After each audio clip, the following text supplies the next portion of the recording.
ತಿಂದಿರೋದು ನಿಜ, ಅದು ಎಲೆಕ್ಷನ್ಗೆ ಹೋಗಿರೋದು ನಿಜ, ಇಷ್ಟು ಪ್ರೂವ್ ಆಗಿದೆ.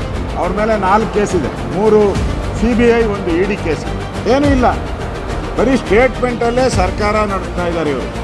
ನಮ್ಮೆಲ್ಲರ ದೃಷ್ಟಿ ಇರುವಂಥದ್ದು ಬರಗಾಲದ ಬಗ್ಗೆ ಚರ್ಚೆ ಆಗಬೇಕು, ಈ ಸರ್ಕಾರಕ್ಕೆ ಚೀಮಾರಿ ಹಾಕಬೇಕು ಅನ್ನೋದಿದೆ.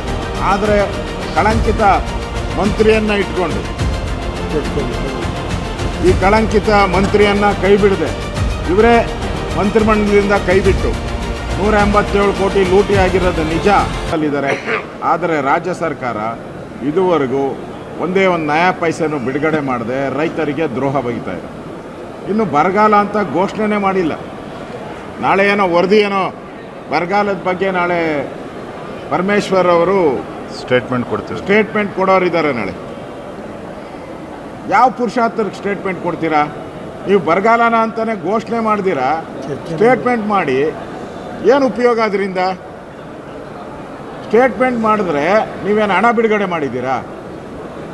ನೀವು ಸ್ಟೇಟ್ಮೆಂಟ್ ಮಾಡೋಕ್ಕೆ ಮುಂಚೆ ಇಷ್ಟು ಹಣ ಬಿಡುಗಡೆ ಮಾಡಿದ್ದೀರಿ, ಇಷ್ಟು ರೈತರು ಸಿಕ್ಕಿದೆ, ಇಷ್ಟು ಜಾನುವಾರುಗಳಿಗೆ ಇಷ್ಟು ಗೋಶಾಲೆ ಕಟ್ಟಿದ್ದೀರಿ, ಏನೂ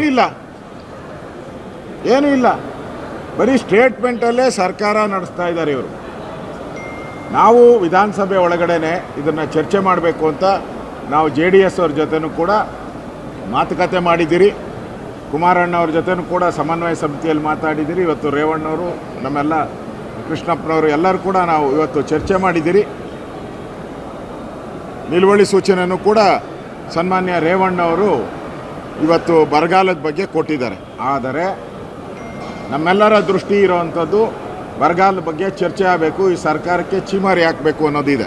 ಆದರೆ ಕಳಂಕಿತ ಮಂತ್ರಿಯನ್ನು ಇಟ್ಕೊಂಡು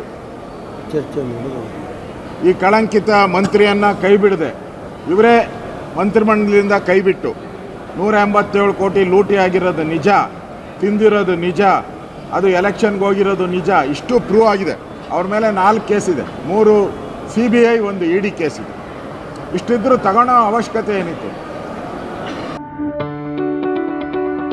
ಯಾವುದೇ ಸುದ್ದಿಯ ಅಪ್ಡೇಟ್ ಅನ್ನ ಮಿಸ್ ಮಾಡ್ಕೊಳ್ಬಾರ್ದು ಅಂದ್ರೆ ಈಗ್ಲೇ ಒನ್ ಇಂಡಿಯಾವನ್ನ ಸಬ್ಸ್ಕ್ರೈಬ್ ಮಾಡಿ. ನಿಮಗೆ ಬೇಕಾದ ಭಾಷೆಯಲ್ಲಿ ಎಲ್ಲಾ ಸುದ್ದಿ ತಿಳಿಬೇಕು ಅಂದ್ರೆ ಒನ್ ಇಂಡಿಯಾ ಆಪ್ ಅನ್ನ ಡೌನ್ಲೋಡ್ ಮಾಡ್ಕೊಳ್ಳಿ.